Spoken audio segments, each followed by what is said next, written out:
What's up guys, this is my Canon C70 rig, and this is how I like to rig it out for myself. Hopefully after watching this you can get some ideas of what you can do for you, but I need things pretty small and compact, even though this doesn't look very small and compact. So let's get down to it.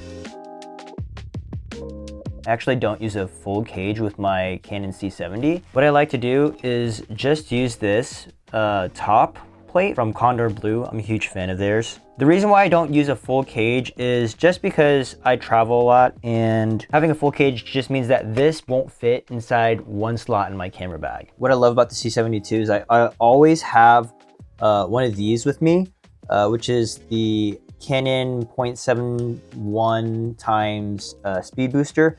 This is to get a full frame look and also get an additional light.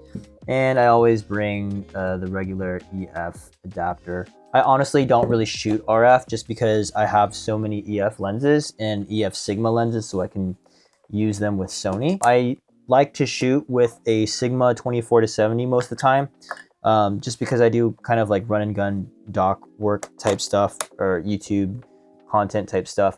So I love having this on here, and if I need extra reach, then I just put the regular EF adapter on there. Most of the time I actually still do use the handle that comes with the C70.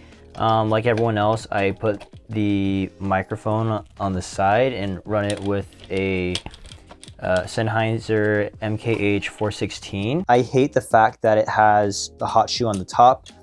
If you're gonna put a monitor on here, I feel like that's a horrible place to put it. The weight of it just gets so ridiculously top heavy. I really love having this here just because, like, a little bit of Velcro, because I'll put a tentacle sync here. These are little time code boxes, and I can pair them up with a microphone with a lavalier. So if I run out of audio channels, I can always turn to time code to have basically like an unlimited amount of microphones and lavaliers depending on what I need for that shoot. What I really love about this top section right here is not just the NATO rail, but also the fact that they accounted for the microphone to be right here. They put an M4 distance screw array. This is a NITC top handle. I love this thing. This is the big one. I have both the big and the small one. I love this guy for particularly this camera, just because it's like the most comfortable top handle I've ever used.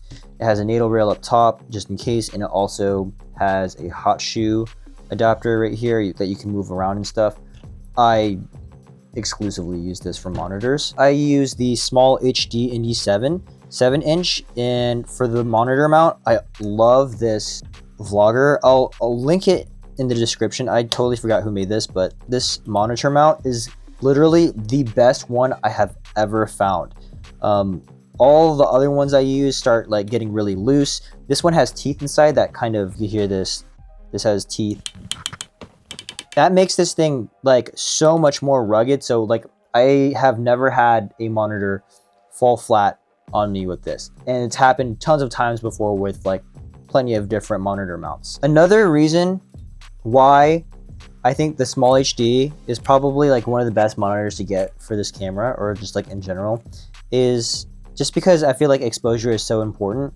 And for me, I had to update my small HD for this, but if you go to your exposure assist, literally L zone is it. This is like, you know, your typical exposure assist. L zone is like just like the most comprehensive one whenever it comes to like figuring out what your exposure is. This is how it looks like. And this thing is awesome just because it's like, you know, like if you're in the cooler tone, you're kind of like underexposed. Hotter tone, you're kind of overexposed, and like middle gray is just gray. Like it's just so much more intuitive in order to really see what's going on exposure wise on your monitor. I always use the Sennheiser MKH 416.